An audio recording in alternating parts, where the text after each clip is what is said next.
ಸಾರ್ವಜನಿಕರ ಅವಗಾಹನೆಗೆ ಸೊಳ್ಳೆಗಳಿಂದ ಡೆಂಗಿ ಸೋಂಕು ಹರಡುತ್ತದೆ, ಎಚ್ಚರಿಕೆಯಿಂದಿರಿ. ಬಿಜೆಪಿಯಿಂದ ಸುಳ್ಳು ಹರಡುತ್ತದೆ, ಹುಷಾರಾಗಿರಿ ಎಂದು ಕಾಂಗ್ರೆಸ್ ಲೇವಡಿ ಮಾಡಿದೆ. ಎಕ್ಸ್ನಲ್ಲಿ ಪೋಸ್ಟ್ ಹಾಕಿರುವ ಕಾಂಗ್ರೆಸ್, ಡೆಂಗಿ ಜ್ವರ ನಿಯಂತ್ರಣಕ್ಕೆ ಆರೋಗ್ಯ ಸಚಿವ ದಿನೇಶ್ ಗುಂಡೂರಾವ್ ಅವರ ನೇತೃತ್ವದಲ್ಲಿ ನಮ್ಮ ಸರ್ಕಾರ ಅಗತ್ಯ ಕ್ರಮಗಳನ್ನು ಕೈಗೊಂಡಿದೆ. ಆರೋಗ್ಯ ಇಲಾಖೆಯ ಅಧಿಕಾರಿಗಳೊಂದಿಗೆ ಸಭೆ ನಡೆಸಿ ಡೆಂಗಿ ನಿಯಂತ್ರಣಕ್ಕೆ ಹಾಗೂ ಚಿಕಿತ್ಸೆಗೆ ಇಲಾಖೆಯನ್ನು ಸಜ್ಜುಗೊಳಿಸಿದ್ದಾರೆ. ಅಲ್ಲದೆ ತಮ್ಮ ಉಸ್ತುವಾರಿ ಜಿಲ್ಲೆಯಲ್ಲಿ ನೂತನ ಈಜುಗೊಳವನ್ನು ಉದ್ಘಾಟಿಸಿ ತಾವು ಈಜುವ ಮೂಲಕ ಯುವ ಸಮುದಾಯಕ್ಕೆ ಪ್ರೇರಣೆ ನೀಡಿದ್ದಾರೆ.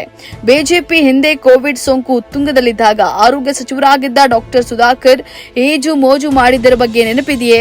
ಹತ್ರಾಸ್ ದುರಂತದಲ್ಲಿ 123ಕ್ಕೂ ಹೆಚ್ಚು ಮಂದಿ ಜೀವ ಬಿಟ್ಟಿರುವಾಗ ಪ್ರಧಾನಿ ಮೋದಿ ಆ ಕಡೆ ತಲೆ ಹಾಕಿಯೂ ಮಲಗಿಲ್ಲ ಎಂಬ ಸತ್ಯ ತಿಳಿದಿದೆಯೇ ಎಂದು ಪ್ರಶ್ನಿಸಿದೆ.